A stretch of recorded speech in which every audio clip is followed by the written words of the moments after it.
Moratuwa கொரளவெள்ள jubilee வீதி கடற்கரையில் பெண்ணொருவரின் சடலம் கரையொதுங்கியுள்ளதாக மொரட்டுவை போலீசாருக்கு கிடைக்கப்பெற்ற தகவலுக்கமைய விசேட விசாரணைகள் ஆரம்பிக்கப்பட்டுள்ளன.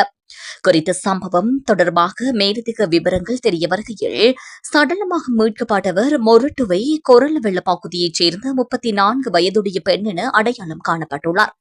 இது ஒரு திட்டமிடப்பட்ட மனித படுகொலையா என்பதை கண்டறிய போலீசார் விசாரணைகளை தீவிரப்படுத்தியுள்ளனர். இதன் முதற்கட்டமாக உயிரிழந்த பெண்ணோடு தனிப்பட்ட தகராறில் ஈடுபட்டதாக கூறப்படும் 3 பெண்கள் போலீசாரால் கைது செய்யப்பட்டுள்ளனர். கைது செய்யப்பட்ட பெண்களிடம் குறித்த பெண்ணின் மரணம் தொடர்பாக வாக்குமூலங்கள் பெறப்பட்டு வருகின்றன. தனிப்பட்ட கோபத்தினால் இந்த மரணம் நிகழ்ந்ததா அல்லது கடலில் குதித்து தற்கொலை செய்து கொண்டாரா என்பது குறித்து உடற்கூற்று பரிசோதனைகளின் பின்னரே உறுதிப்படுத்தப்படும் என போலீசார் தெரிவித்துள்ளனர். மொரட்டுவை போலீசார் இச்சம்பவம் குறித்து மேலதிக விசாரணைகளை மேற்கொண்டு வருகின்றனர்.